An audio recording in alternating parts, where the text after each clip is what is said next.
Monkey D. Dragon hates Nika. Before you go all crazy on me and say I'm capping, hear me out. I am not talking about Luffy. I am strictly talking about the Sun God. One would expect the leader of the Revolutionary Army to be a fan of someone dubbed as the Liberation Warrior, right? Because after all, Nika has been a beacon of hope to slaves for over 800 years. When dealing with monsters like the Celestial Dragon, having hope is a good thing. So how can I confidently say that Dragon hates Nika? Well, it's simple. He doesn't. He hates the idea of Nika. In this video, I will be explaining how the idea of the Sun God has hurt potential revolutions over the course of an 800-year period. If you messing with your boy, like, subscribe, and join the notification gang for more weekly videos. In order to understand why Dragon hates the idea of the Sun God, you must first understand the core principles of the Revolutionary Army. This line comes from Dragon after saving Great Terminal. If it's freedom you want, so long as you have the will to fight for it, you are welcome aboard.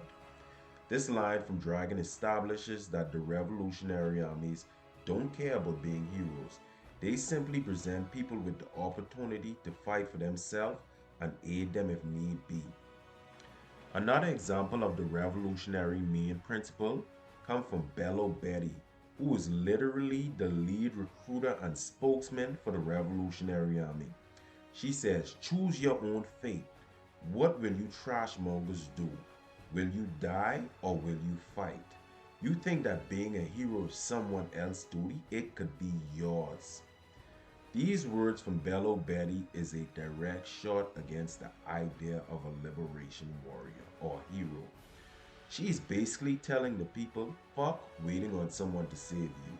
Stop all that praying and reading that Nika Bible and fight for your damn freedom. Again, she's promoting one key thing, and that is the people taking action. Another example comes from Ivankov in Impel Down after giving Luffy the healing hormone. She says, miracles only happen to those with the determination to never stop trying. This quote kind of parallels one in the Bible my grandma used to tell me that says, faith without works is dead. So basically, if you're a slave waiting for a miracle to happen, Ivankov doesn't discourage you waiting for that miracle. Instead, he wants you to put in work and keep fighting, and maybe a miracle would happen. Again, Ivankov promotes taking action. The only Revolutionary Army commander that believed in Nika a lot was Koma. But keep in mind that Koma didn't sit on his ass and wait for Nika to come and save the day. This man, Devilfruit, was dubbed the Hands of Liberation. This man saved so much people at God's Valley. He freed himself. He put in the action. And he helped to form the Revolutionary Army with Dragon and Evil. Dragon has to know the concept of a sun god is flawed. Even though having hope is important, I believe taking action is way more than that hope shit that Nika would come and save the day. There is not a single person or god that can beat the world government. Let's go back and look at Marineford for example. Whitebeard was labeled as the world's strongest man going into this war. From the reader's perspective, we all know that this wasn't true because Oda did work beforehand to establish that this man's health was diminishing. But my point is, Marineford was so one-sided. If we look at the results after Marineford, the only person that was hurt was Akino. Everybody else was clean. At least all of them dudes had at least 70% of their strength left. Garp didn't even come off the platform. Sengoku didn't even really break a sweat. So if we look at Marineford and keep in mind that these guys didn't have the elders participating, the holy knights didn't participate. If them figures did participate, this would have been a wash, a complete wash, and it already was a wash, but it would have been a bigger wash. So now we could look at Fisher Tiger and how he invaded the Holy Land and he wreaked havoc freeing slaves. Hypothetically, I would like for you to replace Fisher Tiger with the actual sun god Nika and tell me what would happen. My guess would be a similar result.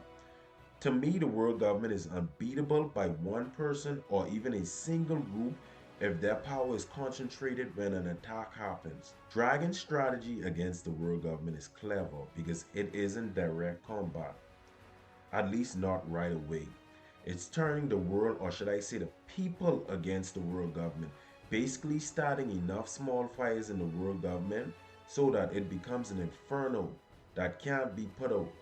This strategy causes the world government to deploy soldiers to put these fires out, and it spreads them out thin, making them much more easy to deal with.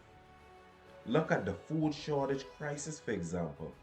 The world government are hit, the Revolutionary Army are hitting them from all around the world, and there is nothing they can do about it.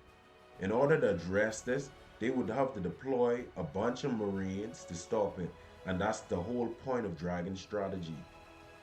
Another example is of Oda going against the one big hero saving the day concept comes from something my boy Fire Angel Chris pointed out to me, and that's Mihawk's speech at Marineford, where he suggested that Luffy has a terrifying ability, and that's his ability to make allies.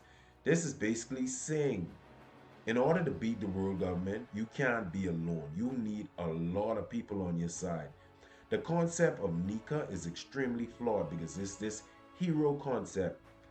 If you feel in the video, like and subscribe and join the notification gang. It's been real, y'all.